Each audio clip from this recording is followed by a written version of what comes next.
Okay, so that's Yeah. super futuristic. What do you say? I said that's super futuristic. That's pretty Super cool. futuristic. Like we need to New get it to where new we intro. get that logo backdropped, or what's the word? So that the white's gone. Get the Yeah, background to be I'll have to figure it out. transparent. Yeah. Yeah, I'll figure it out. Huh. One You of these got days. I'm still playing around with it. Yeah. But that's just kind of what I threw together. I'm trying to figure out a cool intro for us rather than the normal 30-second countdown. I like it. Eventually, I think Lauren from Unraveling the Pattern is going to do a whole intro for us, so I'll be able to have that. But I've been waiting for a year, and he's busy. So eventually, guys, how's everybody doing tonight? We're gonna talk about Cosmere. So if you're here for Wheel of Time, sorry. We are with Brandon Sanderson, not really Brandon Sanderson, but we're in his books. And we're talking about Elantris for the Cosmere. So full disclaimer before we get any further, this will be full spoilers through Elantris and probably a lot through Mistborn as well, because we'll be comparing the books, because that is Chris's experience now in the Cosmere. So if you have not read Elantris, definitely click off. If you have read Elantris but you haven't read Mistborn, which I think that's pretty rare, most people start with Mistborn. There might be some mild spoilers there, but definitely full spoilers for Elantris. Yes. So feel free as well, guys, to go ahead and ask as many questions as you want, because we're just kind of winging it and just talking and chatting for the next hour or so about the book, about Cosmere in general, about what Chris knows so far or doesn't know, what he thinks, and just talking about it in general. So before we get any further, this was, if I am correct, the first book Brandon Sanderson published. He wrote this like he was pretty much either in college or right out of college. He was still in a reading group. Who was doing this crap in college? Oh, he was, I guess, a creative writer, writing major or whatever. But yeah, he was part of a writing group in college that there were a bunch of. So Dan Wells, who's one of his beta readers and actually is now part of the Dragonsteel team, it's going to be writing some of the Cosmere books too, along with Brandon Sanderson. Was one of his friends from college that wrote with him. And it must be nice to graduate and go, I know exactly what I'm going to be when I get older. Yeah. Fun fact. Figure that out. Fun fact. Do you know who Brandon Sanderson's roommate was in college at BYU? No, who? Ken Jennings, the highest winner of Jeopardy of all time, and now the host of Jeopardy. Wow. Was his roommate in college. That kind of makes sense. 2 geniuses in one room. Yeah. So Brandon Sanderson and Ken Jennings were college roommates. Fun facts. Yeah. So Elantris was his first writing. You can definitely tell, at least from how developed it was. When you go from Mistborn Era 1, which was another one of his earlier works, to Mistborn Era 2, which is definitely later. Just how he evolved as a writer. Once we get into, I know you just started Warbreaker, but that was later as well. So that's a little bit more. You can tell he's getting to his craft. Definitely when he gets to Stormlight, that's where it kind of shines. At least my personal opinion, as a writer. I will say so far he is not disappointed. Yeah, no, it's fun. Yeah. I know I've heard a lot of conversation about his style evolving, and I get that people get more excited as writers get more into their work, but he's just an enjoyable storyteller. Even the most basic stuff that he's done, has still been pretty good, actually. I've enjoyed everything that I've read so far or listened to. Since I have to be honest and say I haven't really read it, but I'm listening. Sure.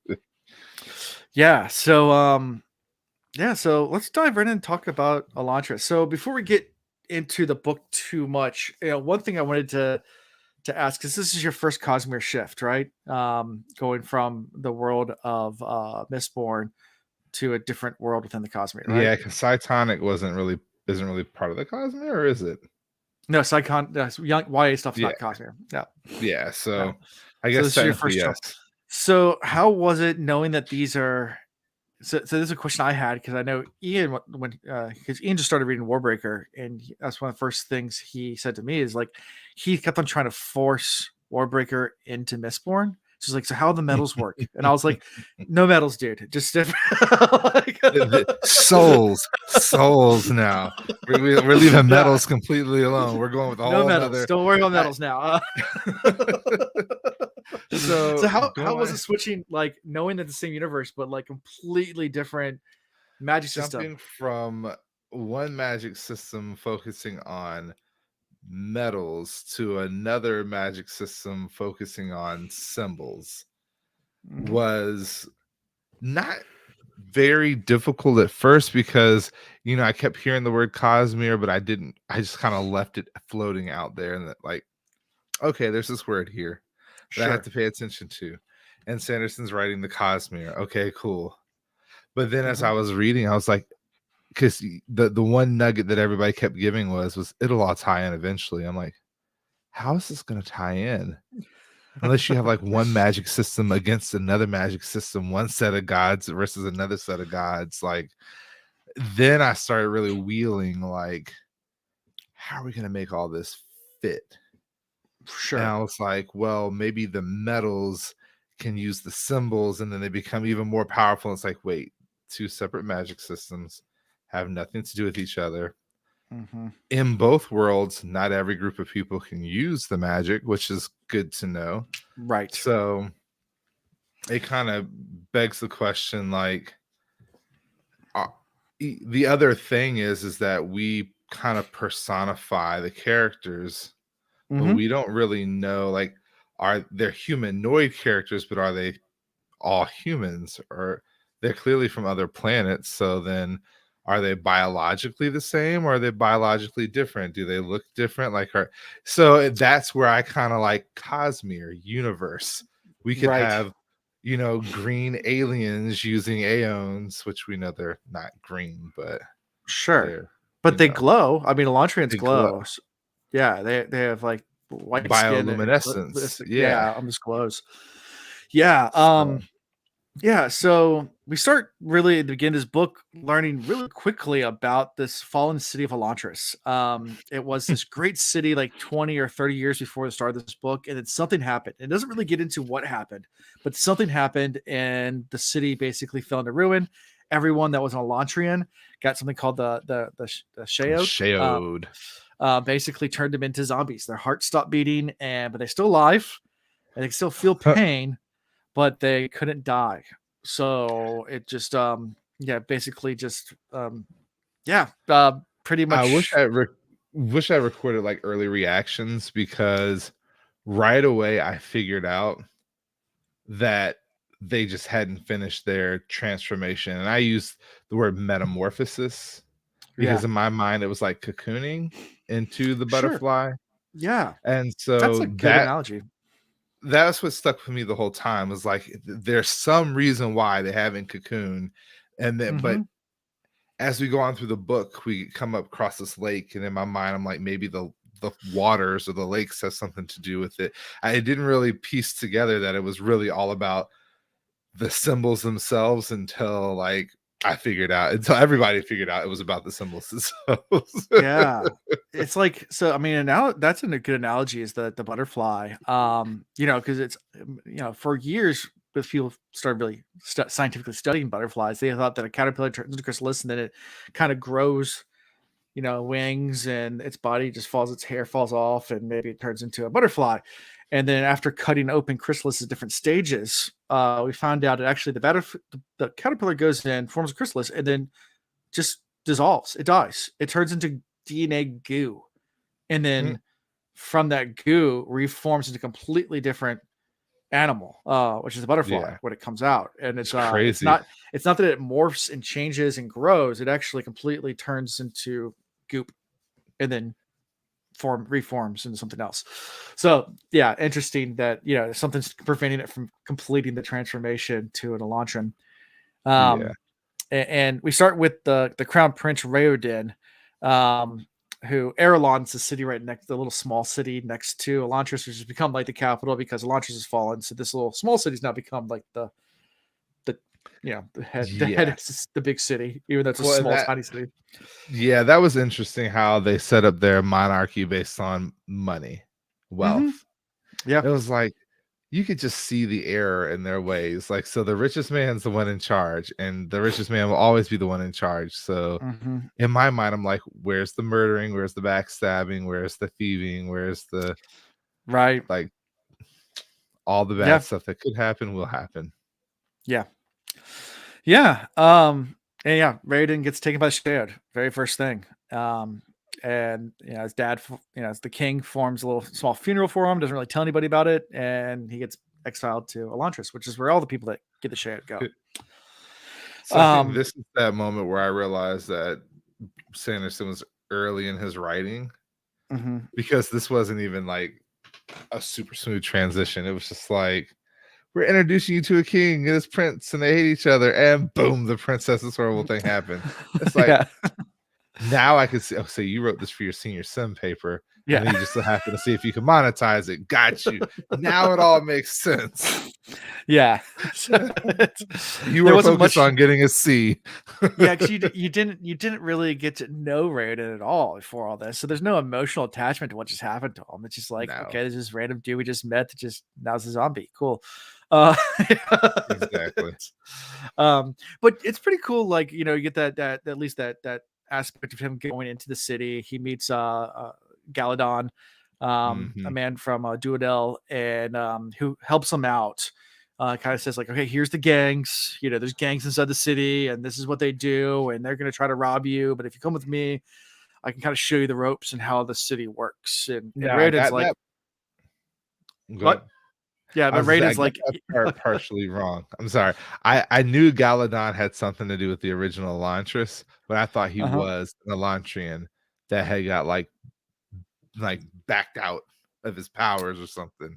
Yeah, that was my original thought. Or there was some conversation early on about a magical school being started in a book series, and I thought maybe this is it. Maybe he's testing Raiden, and if Raiden passes, then he's going to take him through a magical void. And I don't know where this thought came into my mind, but I was hoping Harry Potter meets Brandon Sanderson. Yeah. So, we get introduced real fast to a couple of key characters. You have Serene, who is his crowned princess, who's supposed to be coming from Teod, which is a neighboring across the sea country that kind of has a loose alliance with Erelon. But this is supposed to fortify that alliance. But according to the marriage contract, she's still married, regardless if he's dead or not. She's still the princess, so he gets all. She gets everything. The king did that on purpose because he knew the show could happen at any point in time. Sure. Yeah.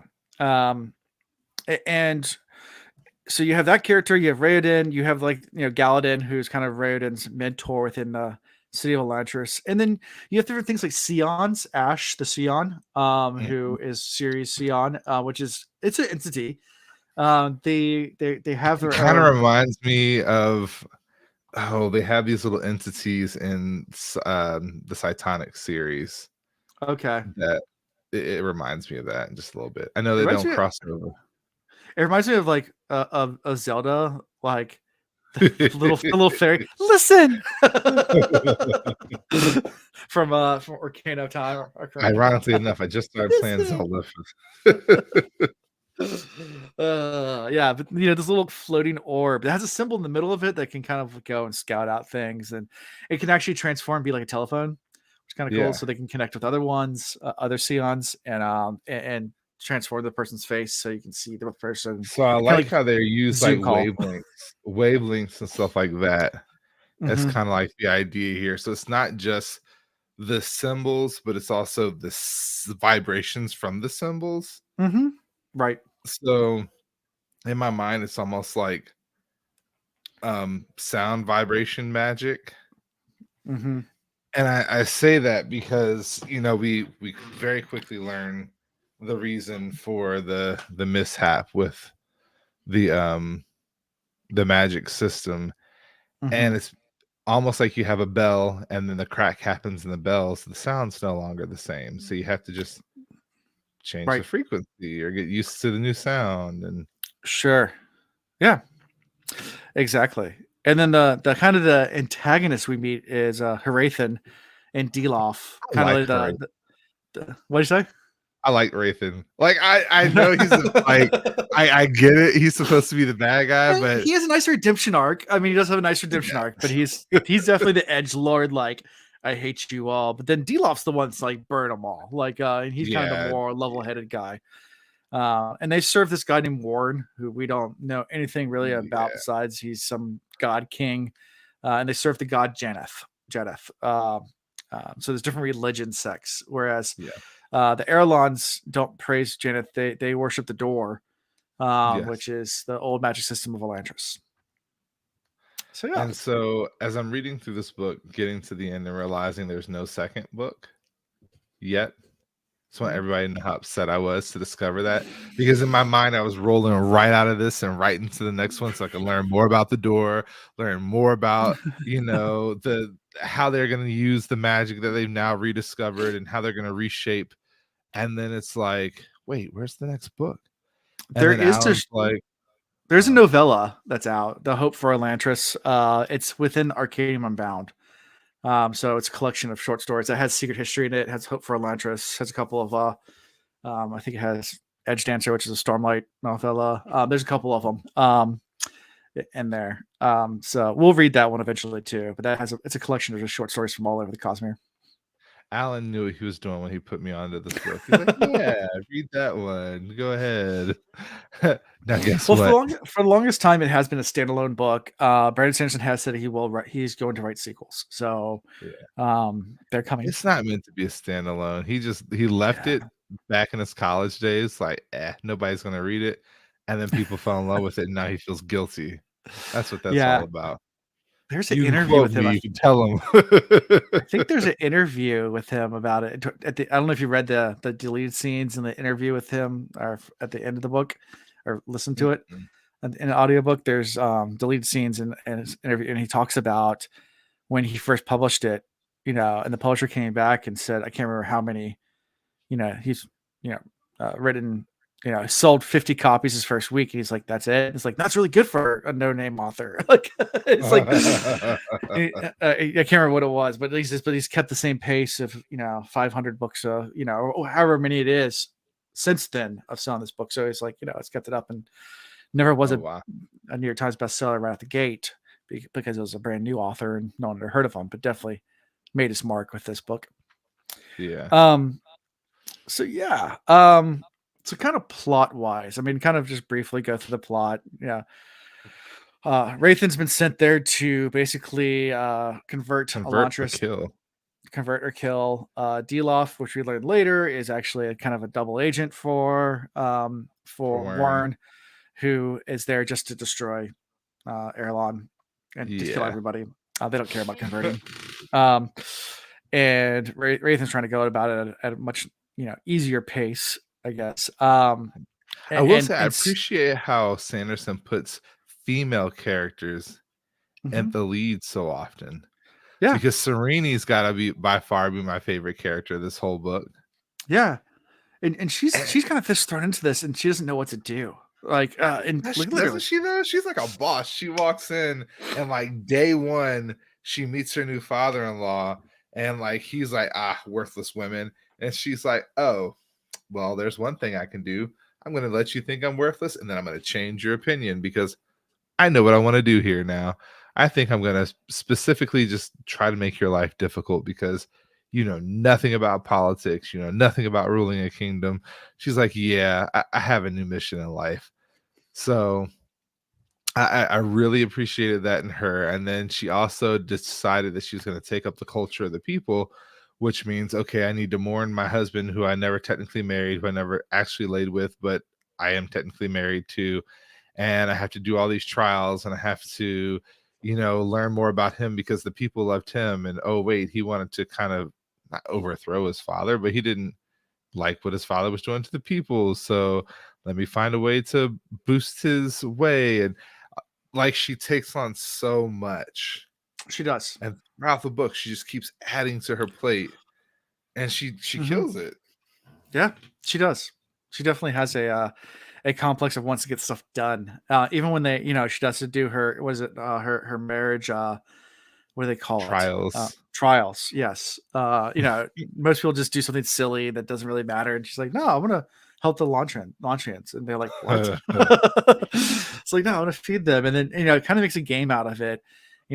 When she first meets Raoden, she doesn't like him at all. Thinks he's just like some warmonger. Doesn't realize it's her husband at all. And Nope. tries to like make his life miserable.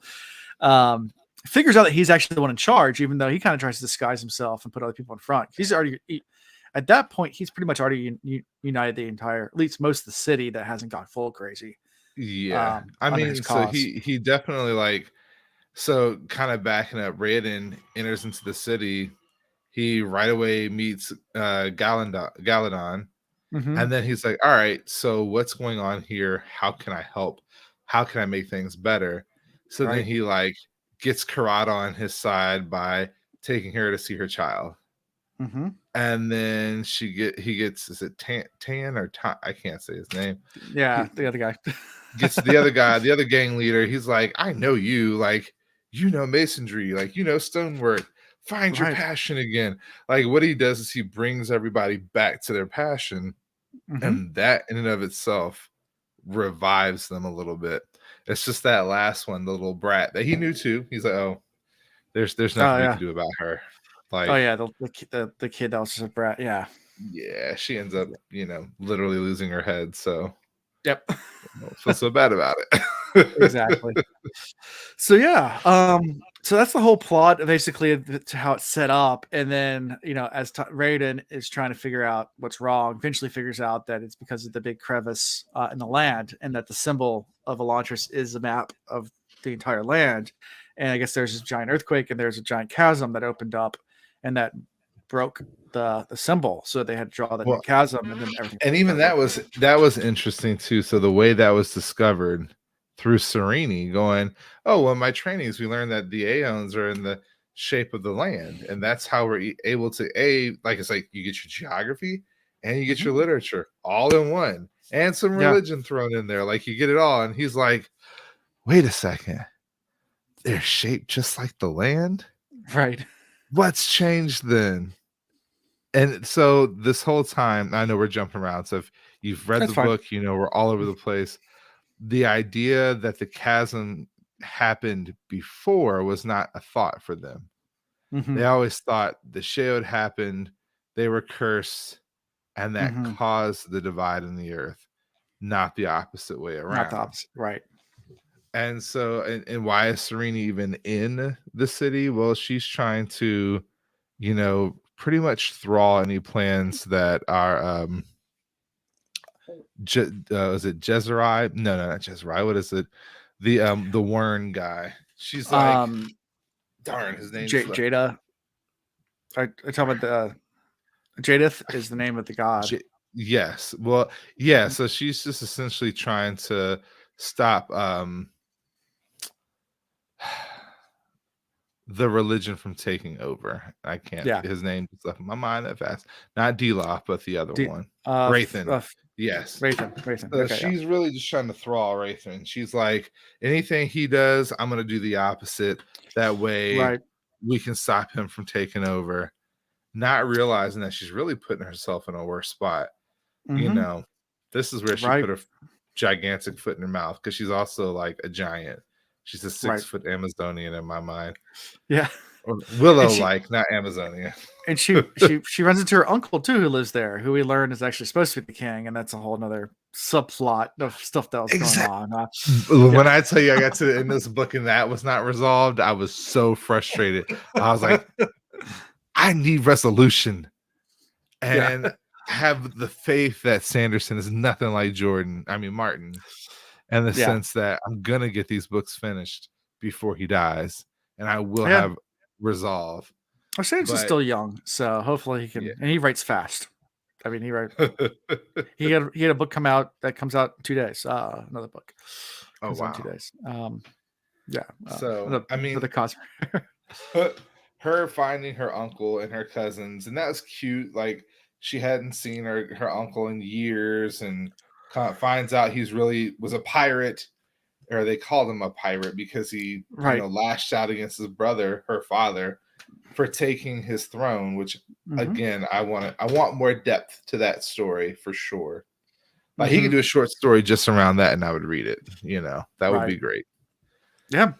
I want the whole pirate story. I want from the minute he decided to be a pirate to the minute he found his wife and settled in Airline. Like I want that whole story. I want Yeah. him going and learning to be a chef. Like I need all of it. Need all of it. Yeah. Um, but yeah, so like I said, once they figured out how to heal the city, of course, at that point, Ravenism was dead because he was pretty much run through by the monks from Warren who came to invade. Well, yeah, we And have so in between there, you have like Sereni and the nobles that were on her side trying to overthrow the king, which they mhm, successfully do after they find out that the king is part of a Jezeri Mysteries clan that's literally sacrificing sacrificing. women. Yep. Yep. Like it's freaking crazy. And Hmm. I originally I thought that's what started the show. Yeah. Like I thought, so the king definitely disliked Elantrians. Yes. And there was the other part of I have another thought. I'm gonna come back to it. So the king not liking the Elantrians, I thought maybe he used the Jezeri mysteries and the sacrificing of the girls to create the Sheod. So then every week he had to replenish the power that he was using for the mystery that was Hmm. causing the Sheod, which is disrupting the power of the Elantrians. That was my initial frame of thought. Right. And then we just kind of find out that he was just doing it to be doing it. There was no real rhyme or reason behind it at all. But he was caught. And Right. in him being caught, it gave Sereni like a one up on him, and she had already had the one up on Rathan. So like Sereni was like in the win, like boom, I got this. Um King was pretty much, set to death. And Sereni decided, all right, again, their whole kingdom is based on income. She's got Hmm. this huge income. One of the old men she was working with has this huge income. I'm going to marry him. Right. We're going to become king and queen together. We're going to set this place straight. We Hmm. win. And Yep. then Serena gets poisoned, which everybody thinks she's get the Sheod literally on her wedding day. Yep. And that's when she's thrown into Elantrian. And Right. so they had all of this. But then there was also There's also the scene after all that when she comes back, and then Raiden sneaks in using disguise. At that point, he can use the door to change his face. So he sneaks into the uh-huh. city, and they're meeting with Duke Royale and all the conspirators, and then they go tell the king, and the guards come in, and I think that's when they kill Royale. Yeah. Yeah, it's the name of new king. Yep. And they kill Royale, but then that's when Raiden reveals himself. I was like, hmm how dare you do this to the true king of, and they're all like, shit. Like, I Which don't know what to again, do. like everybody's like freaking out. Everybody's panicking because here we have Raiden. Here he's just Elantrian. Right. And everybody's like, wait a second. Well, we could work with this. We've had crazy and Right. crazier at this point. So that's when Yeah. you have D-Roth finally just like completely over it. Yeah. And he Dilaf. like Yeah. D-Lof and he like goes Super Saiyan Mm-hmm. and just like becomes a monstrous monk of the nth degree. Right. They have like basically bones on the outside. Like Yeah. they're, which, uh, Rathan actually was studied as those monks. He didn't get the full way, but his arm is actually hmm um, you know, So calcified or this whatever. is that my second theory was that D-Lof had something to do with, and again, we now know none of them had anything to do with this. So my second thought was D-Lof created the Sheod by like tainting or stealing the power, because we have that moment where um he uses his power to like manipulate things. and draw Mhm. away the energy that that Raiden was using. So I was like, man, there's all these little like nuggets of maybe this happened, maybe that happened. So Sanderson definitely kept me on my toes and kept me thinking and had me really Sure. creating all of these things in my mind. And then it was something as simple as we're missing a line. Mhm. It's like we didn't connect the dots, Right. like literally. Yeah. And then there's a couple other mysterious things that happen that I wanted to ask you about. There's the pool up in the mountains that they put one of the Elantrians in. He dissolves into the pool, and that's where they're bringing Raoden up there once they thought he was dead, when he had to Mm-hmm. fight back through consciousness and pain. Mm-hmm. Um, which I always enjoy that scene. You know, like the mind over pain type thing, where you Yeah. fight through it and overcome it and just push it down. And no matter how bad the pain is, um, adrenaline can do amazing things. it's it's So pretty this is one crazy. of those scenes where I feel like we need another book for me to better understand.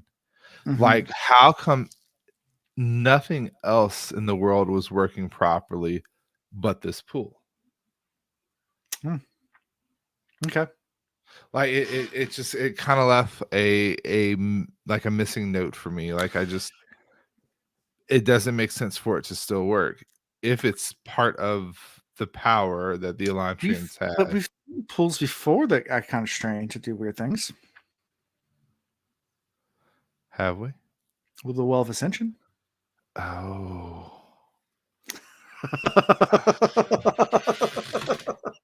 Sorry if I just blew your mind. So, I told you I kept them separate in my mind. And now I'm like, and you'll understand it a whole lot more once you read Stormlight. So I'll just give you so that like nugget. the pools are like direct connections to the gods or to the other worlds, not other worlds, the gods, to Kind the of, maybe. energy. Yeah. And so Once you read Stormlight, you'll understand a lot more. But each yeah. part of the universe is unlocking the gods in a different way. Like I'm getting, starting to see this Cosmere coming together. But and when you said pools, I thought Well of Ascension, but I was like, this is two separate books. But again, It's all it's Cosmere. one Cosmere. So I still say like there was a flaw because and now it doesn't, it's not some problematic, but originally my flaw was if everything else isn't working right, then why is this pool working right? And then I also had the thought, well, maybe the Elantrians were powered by the pool and you had to sacrifice to the pool. I had a lot of dark thoughts with Sure. that one. I was just like, maybe you got to make a sacrifice. You sacrifice one life so another life can complete the transformation. And that's why you never Yeah. see the death of an Elantrian, because they're just being recycled. Yeah. Well, Hoyd shows up in this book again. I know he was in Mistborn. I don't know if you saw Hoyd. Remember, he was a beggar in this book. Um, in Mistborn, he was one of Kelsier's people that Kelsier went to talk to, and then in Era 2, he was the driver for Wayne. Or for Huh. Wax. For Wax. Sorry, not Wayne's driver. Yes. Wax's driver. Yeah. So Hoyd. Huh. And if you actually listen to the postscript at the 10-year anniversary of Elantris, there's actually a postscript that was added to Elantris. It's the very end of the audiobook. It's after everything else, they have this little postscript, so you might want to go back and listen to it. Hoyd goes into the Oh. pool. Oh. Yeah, kind of cool. Ooh. So, um, kind of cool there. But yeah, so interesting stuff there. But yeah, And then we Hoyd's still have sightings. no idea what the oh darn, the word just left my mind. The spirits that are in this, not spirits, what are they? The Aeons. The Aeons, We yeah. we have no idea what the Aeons are, like what they're Mm-hmm. how they were made, why they were made, are they part of a god? Like Right. all the questions, none of the answers. Yeah. I mean, they're part of, I guess, the door. They're powered by the door, which is the magic system, or that's what they call it in this world. Um, Mhm. because Raiden starts getting these huge, like, I'd say not panic attacks, but like attacks of the door attacking them, like, Mhm. and Oh, he's okay, so there's my second tangent that I was gonna go on. I feel like those people that were attacked by the shade or by the door. transformed by the shade or by the Mhm. door were people that at some point in time had been healed Okay. using the symbols. The symbols. Okay. And so we have this idea that Raiden had that when he was healed when he broke his legs, that there was something off. Mhm. And it wasn't too long after that that the chasm did happen. We don't know how long this chasm was happening. Right. We Like know the the fall of earth, Elantris was about 30, I think it's 20 or 30 years before I started this book. yeah. And so yes, but how long was the land splitting? How Yeah. long were the characters supposed to have been changed? And they were drawn well enough to where they connected to the power well enough. But then that final split happened. And maybe when he was first being healed, he felt that it was just slightly off. And then it kept getting worse and worse and worse to where the door has been flowing through him to keep him healed. And then it got clogged up because the key wasn't right, like the you Mhm. know so then he goes to the shield, and instead of transforming fully into an Elantrian by having the door consume and take over and then come out of him, it's jammed up, and he had such a huge transformation, and he felt the Mhm. pain so much because he she used such a big and complex number of um aeons to fix him. Yeah. So that's my thought on that. Brandon, you can Yeah. use that if you need to in the next book. What do you think about the like? Obviously, the kid with like kind of the Hordor character, like almost autistic kid that just keeps on counting steps and counting numbers, and like Oh, he's just I knew he was taken by the shit. Like right away, I knew. So he reminds me of my nephew who's autistic. So Mhm. like that was where my mind went. I was like, okay, so numbers are his thing. He just human Yeah. calculator. Cool. I'm How good many with that. steps it is to the docks of Teod, and he's like He's like, it's I've like only been once, but I know it. It's like, it's like 5,260 yeah, steps. it's It's like, like do we listen to him or we gotta let's go. see I what mean, happens? yeah. And the big fight there, the docks, which is pretty cool.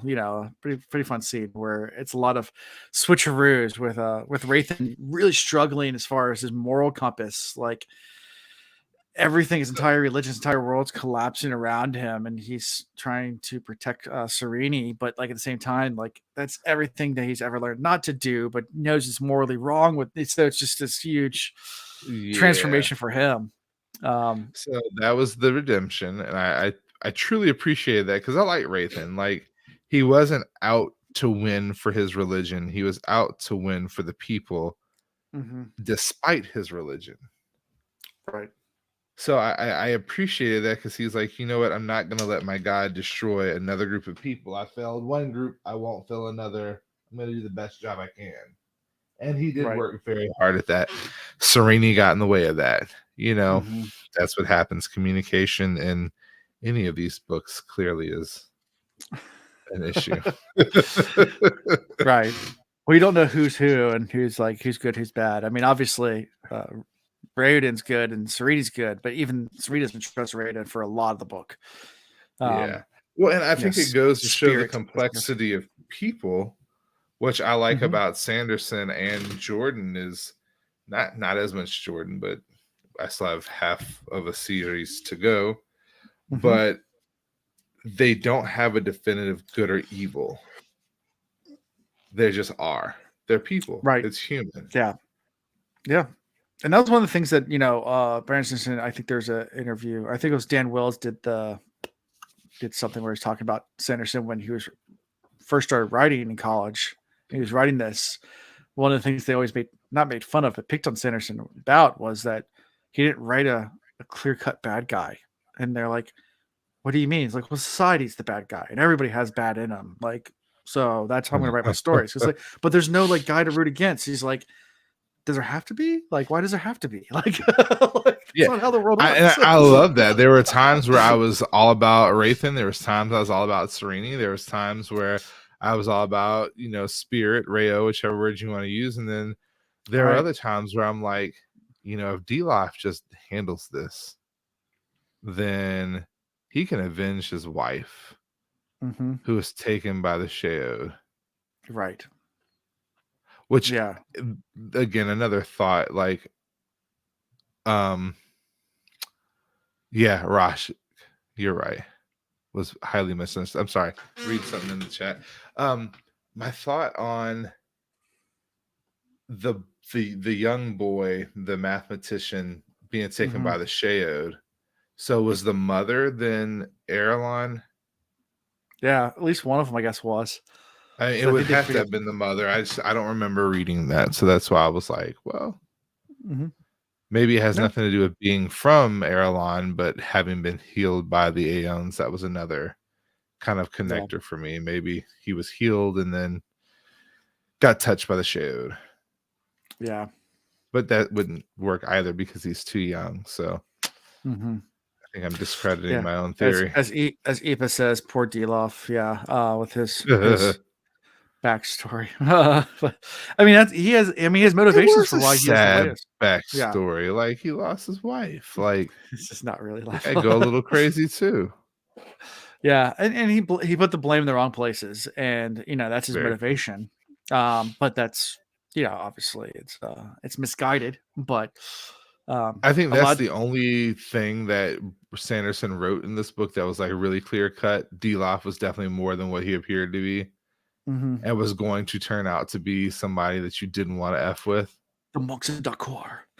Yes. That's yeah. So, what do you think about actually once they start? I mean, because most of this book they don't actually use the magic system much. I mean, they talk about it a lot. They're trying to use it. It's not till the very end when they unlock everything and then start, super using it, like Super Saiyan status, like down the docks, Yeah. like drawing symbols and throwing giant bolts of fire and all sorts of That was the craziness. part that got me was how quickly it all shifted. We went from no magic working at all to overdrive on magic.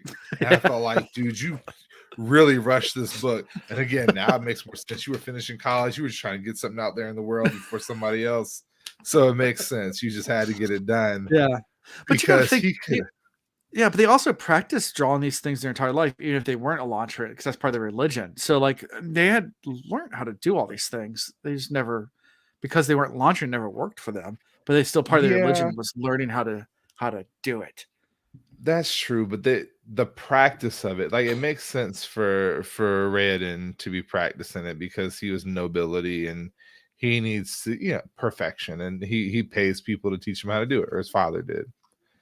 Mhm. But the rest of the people, like Galadon, he had the one up because his father was a Lantrian. Mhm.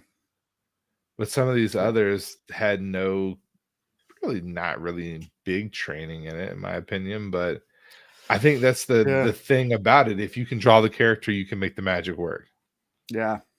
So that's really all that mattered. And we wanted they were using basic things, wind, fire, Yeah. only Raoden used like super high-tech things like Right. traveling via teleportation. And he spent most of his time reading books once he found that library. I mean, that's all he But did didn't was study. Galadon also do it? How did he manage to transport an entire group of people?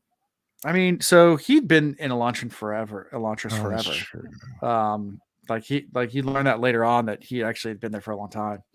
Yeah. Um, I just don't uh, feel like he was as good as Sully. yeah. Okay, Sully. I thought that was uh, fun too. I love how he yeah, wrote different dialects into the book. That was pretty neat. it was fun. Yeah.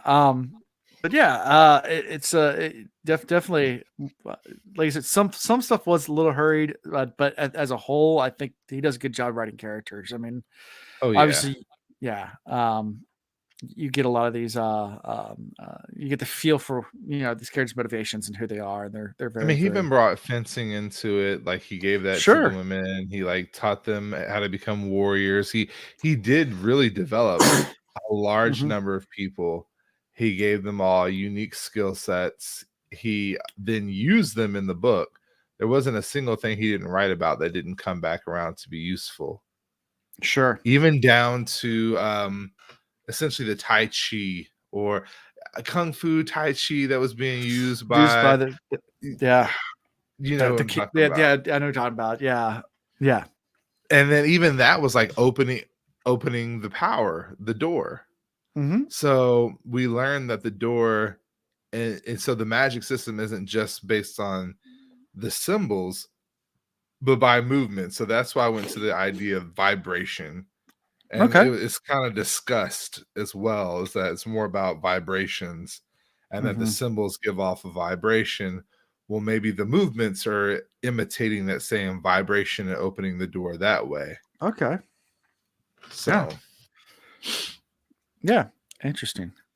So, naming all these characters, you mentioned you liked, Wraith and Sereni, different aspects. What characters really stood out to you? Like, what characters do you like the most?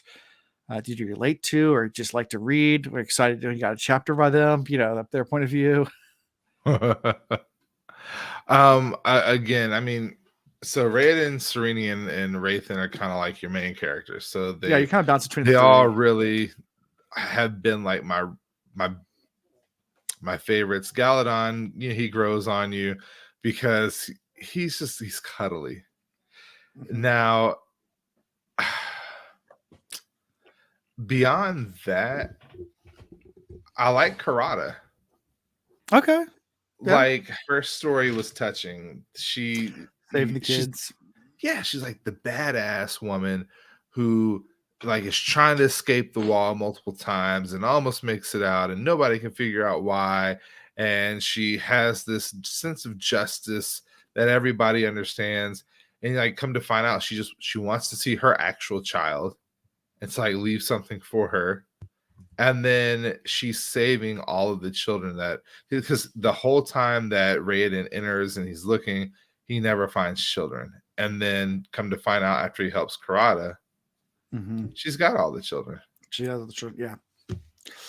Yeah. I like what Light, Blind, and Full put out. Kind of like how the vibration Vibration frequencies create frequency different patterns. patterns. It's saying. Yeah. Yeah. You know what else has different vibrations? Colors. I thought you were going to say the Red Rod Towering Reel, but Oh, that too. That's got like 7 different vibrations.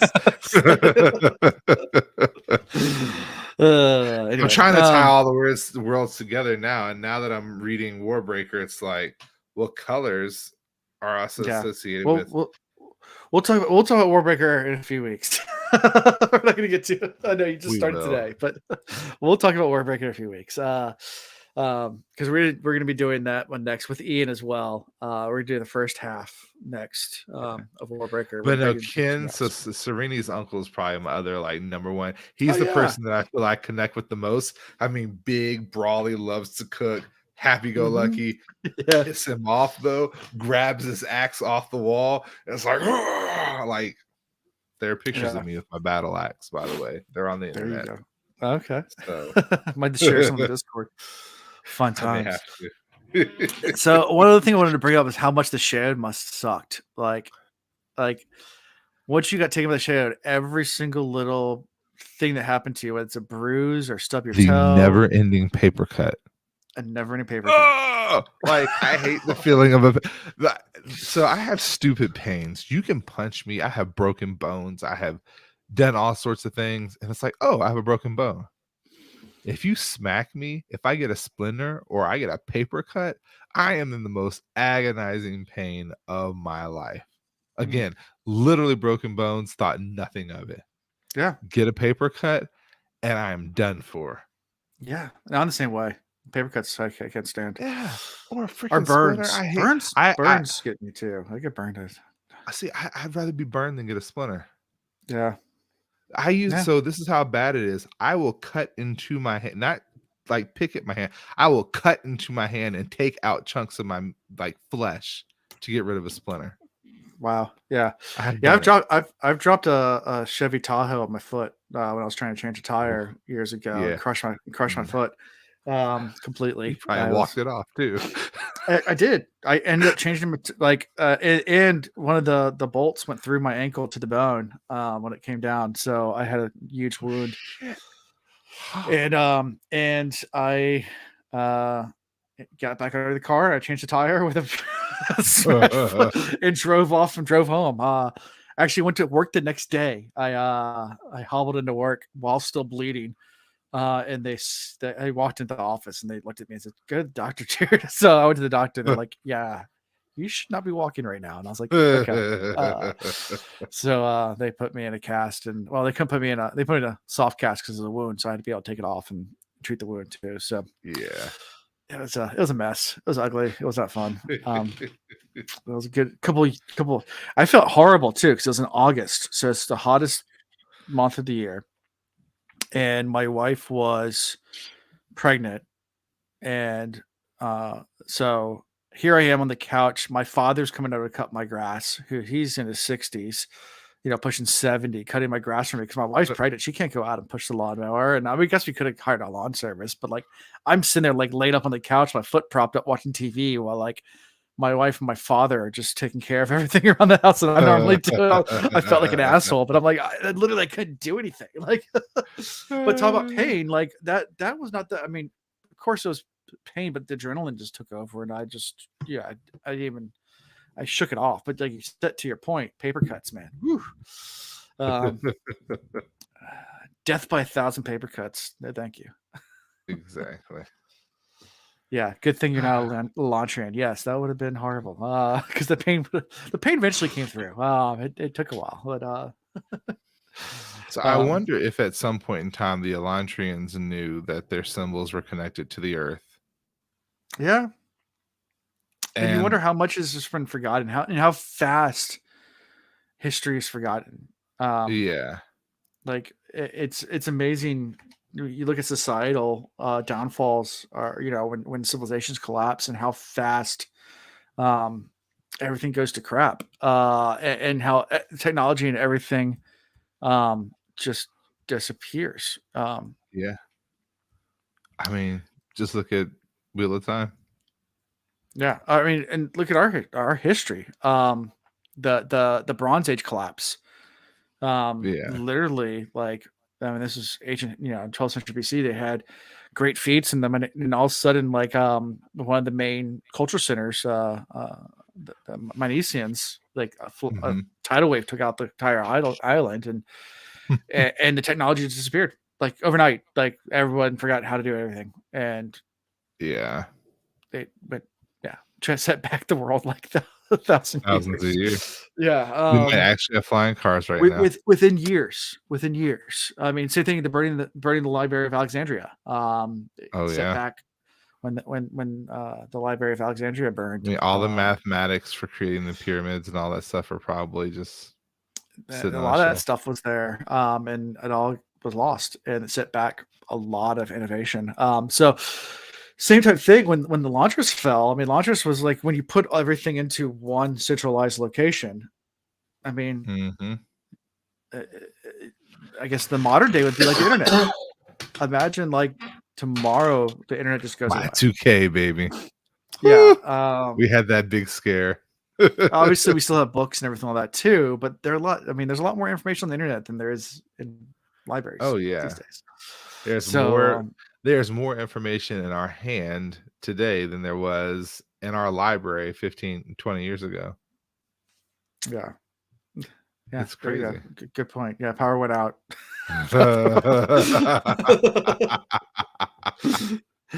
power. I feel you. It's always interesting. As someone that's traveled to different places of the world where they don't have technology, it's always people get by just fine without it. Yeah. There's less knowledge, that's for sure. But people get by just fine. Yeah, we joke around about it. People have been doing this for thousands of years. We'll be okay. Having kids and things like that. My wife and I usually joke around about it, like, oh, you're having a kid. Like, yeah, people have been doing it thousands of years. I'm pretty sure we're gonna be able to do it too. Hopefully it turn out all right. We'll see. So far, so good. Knock on wood. Hey, they're cute, so that's all that They're matters. cute. They get in lots of trouble. They're my daughter's gonna be death with me. But that's a whole other story. For Um, sure. so, um, anything else? I guess for plot wise, favorite scenes, favorite aspects. So there was the moment where Sereni finally accepts Raoden Mm-hmm. and his reasoning. I thought that was cute because then they kind of became husband and wife in that moment for me. So there was Okay. that. Mm-hmm. Um, the minute he finished the script drawing the land, the ruin in the sand, and Mm-hmm. all of a sudden all the power unlocked, like that was just like so felt so good for me. Like, yes, finally, like we're gonna see what this is all about. And then having everybody kind of come back to themselves was really cool. Um, and then the Uncle Whooping Tail, like that, those were moments for me that I really appreciated and really liked. Um, my favorite scene though was when Rathan and Deloff went at it. Yeah. That was that was the like epitome of this for me. Yeah. So it really again goes to Sanderson's ability to not give you one antagonist or protagonist, but he just gives you a story. It was a lot more of an amped up version of The Princess Bride. Like, by the way, I'm left-handed. By the way, I'm right-handed. I'm right-handed too. Like, one of the greatest sword. My name is. One of the greatest scenes from Princess Bride. That sword fighting scene. Yeah. So hey. Yeah. Anyway, so yeah, what do you think's next? I mean, like I said, I hinted that there might be more coming. Well, I mean, there's kind of an allusion to the magic systems being more than one. Mm-hmm. So I'd like to kind of explore the magic systems a little bit more, especially more like the Dakor, Mm-hmm. and to learn more about them. And then Wern himself, like, I want to see him be taken down. But I don't know if that's Okay. necessarily what we need because I'm finding that the more we take people out in the Cosmere, the worse happens. So maybe we just let Worm be. Maybe we Yeah. stop creating voids that need to be filled. Mm-hmm. There's a theme there. Yeah. And Yeah. you know, the idea of the crossovers here and there, I just what's Yeah. going to be the ultimate evil is really the bigger question. Yeah. Mm-hmm. Is there an ultimate evil? Is there? That's a good question. I mean, I think the various gods you at least meet. You didn't meet get a name of a god here, but at least from Mistborn. And sorry if you haven't read Mistborn. Brief spoilers coming up. Obviously there's preservation and ruin, and then of course Mm-hmm. the harmony with both of them combined. Um, but then And also then the new one. Trail. Yeah. You get Troll and Mistborn there too. So you get named gods. Where here you do. I mean, you get Janeth is a named god, but you don't. It doesn't really show I itself in those mean, the things. Aeons are kind of gods in and of Yeah, the themselves. We don't know Aeon and much the about Door. the Yeah, Aeon yeah. Door. Yeah, So and Aeon Door is the name of the, I guess, that religion. But the Aeons and it is. the Seons, and then the Door, which is what they call. Yeah. Yep. Yeah. So fun times. So you're looking forward to kind of seeing more connections with the Cosmere. That sounds fun. I really am. I'm looking forward to seeing how they all connect and how they tie in. I feel like Sanderson's got some huge, So am massive I. plans. I'm still waiting. That's what really gets me is the fact that you're like you read them all. Yeah, I've read everything. I haven't read the most recent book that early release came out this week. So some people have read it already. I did not buy the early release. Tress and the Emerald Sea. Tress of the Emerald Sea is the one that comes out this week for Mm. everyone else that didn't do the Kickstarter. Um, I heard it's good, but yeah. So now it's like Warbreaker, and then do I go on now and finish up my Lost Metals, or You would have to read Secret History first, but yeah, you so could. Well, I think we're just gonna do Warbreaker and jump right into Stormlight. sounds good. We'll get back to Lost Metal eventually. Yeah, so Let's see. that's what's next for us. So, anything else that you wanted to add about this book? Ace recommendations. What's your thoughts on it? I mean, obviously, as the first real publication of Sanderson, I mean, as a first book. So I mean, even if it being his first published novel, you know, don't sleep on it.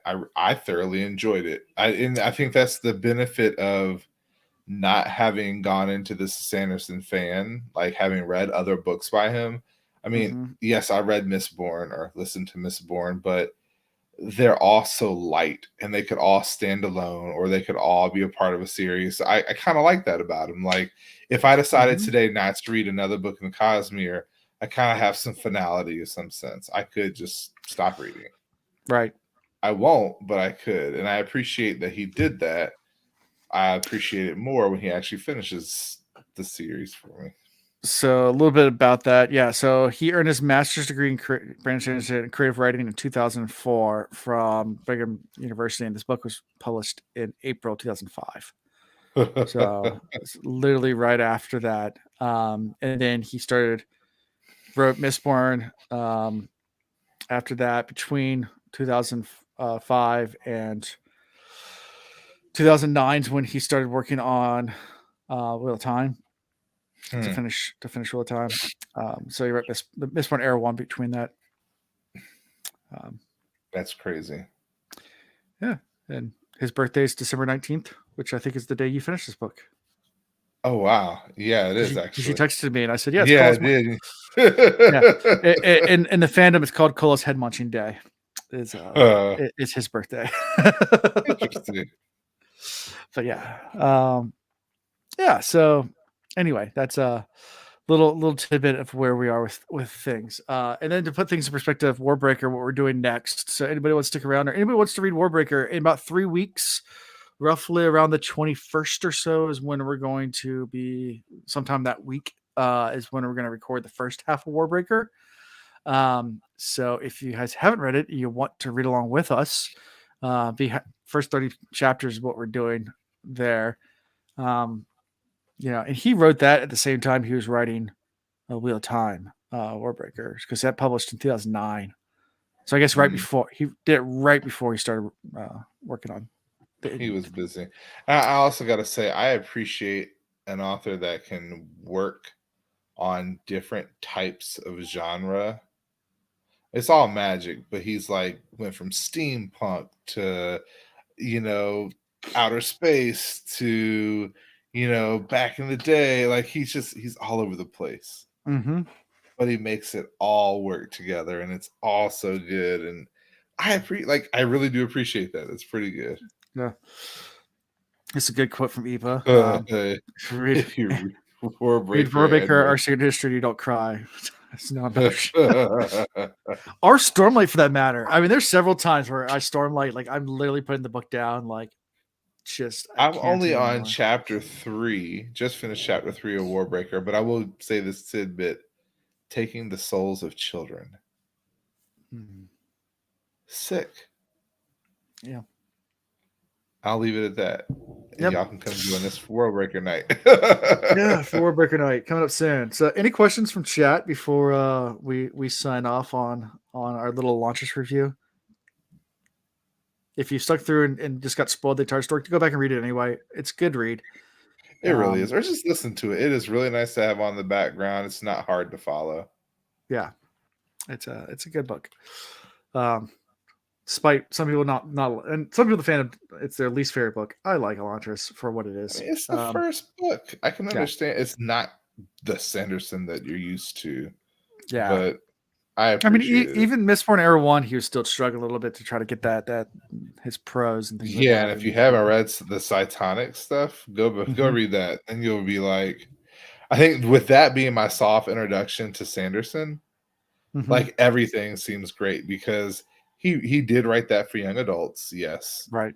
It went very very quick, but very slow. But he still gave us a great story. I'm like, all I expect from him is a great story, and he's done that every single time so far. Yeah. Well, Warbreaker is another great story. So we're looking forward to that. So yeah, come join us in a few weeks. Feel free to come join the Discord. We have a whole Cosmere Not section. You click on the roll so you can unlock those channels and talk all about different things within the Cosmere. Stormlight, Mistborn get the road sections. Everything else is Cosmere General. Sorry, I know the standalone books is kind of tough to break it down that much. Yeah, Arcadium Unbound. We are going to read that at some point. Hope for our Elantris is a nice little short story novella. I only do what Alan tells me to do at this point when it comes to these books. I mean, you could always, if you wanted to download Arcadium Unbound, the way I would just caution you on that is you just don't read it through. It's not meant to be like, so you just have to jump to different, you have to go to the if you did the audiobook, that's fine. It's Michael Kramer still. But you just have to go through and figure out the read Secret History. Go read Secret History. Go read from Help of Elantris. You can read things like Emperor's Soul is in the Arcadium Unbound. That's a novella. That's a standalone novella. It's a standalone short story. That's Cosmere as well. And it's really cool because that shows up as well and other things. So at some point in time, Ian and I both are going to read it, and that's when we'll read. Yeah, true. Yeah, but if you wanted to do extra credit, and I would. I would read Secret History is a must. I slept in it for a long time because I was like, I don't want to read Arcanium until I'm caught up on everything. The only one Christian read is Edge Dancer. Yeah, and that's the last one in Arcanium Unbound. Because everything else is so that's the very last one on there is Edge Dancer, which is Stormlight. Okay. But yeah.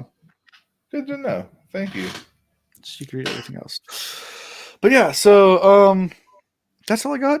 So you guys come join us on Discord. We'll be doing more Cosmere content. And it's going to become more regular thing on this YouTube channel just because Ian's getting into it as well. He's read Mistborn Era 1, started Mistborn Era 2 when we decided that, like, hey, listen, we're just going to start reading stuff together. So I'm going to go back and kind of get him to catch up with other things that we've already done here in between books and things like that. But we'll get him all caught up in the Cosmere. And then hopefully one day maybe we'll catch up. I don't know. Brandon Sanderson writes fast.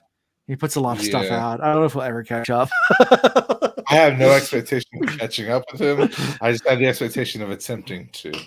Yeah, it's a lot to catch up on. I mean, especially when you get to Stormlight, because it's like 5 books in one. I mean, they're such long books.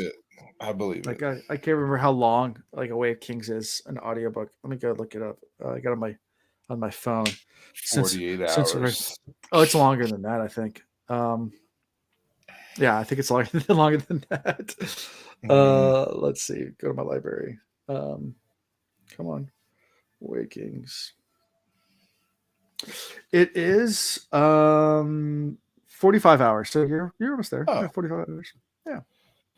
And that's not his longest one. I had 2 times speed. Yeah. Let's see. I think is it Oathbreaker or Words of Radiance is longer. I don't know. It's crazy when somebody can write faster than you can read. Yeah, so Words of Radiance is 48 hours. Oh, wow. Yeah. That's the second one.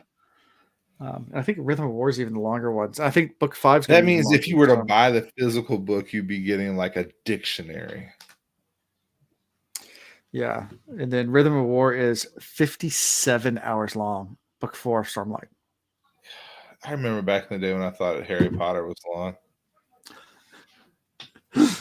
The last battle in Wheel of Time is longer than the first book of Harry Potter. The one chapter is shit on Harry Potter. Harry Potter got shit on any of these books. Yeah, those are the days. It's tough to keep up with Sanderson. He writes, he's insane. But anyway, sounds good. We'll see you guys next time. And go read something cool. Yeah. Peace. So, later.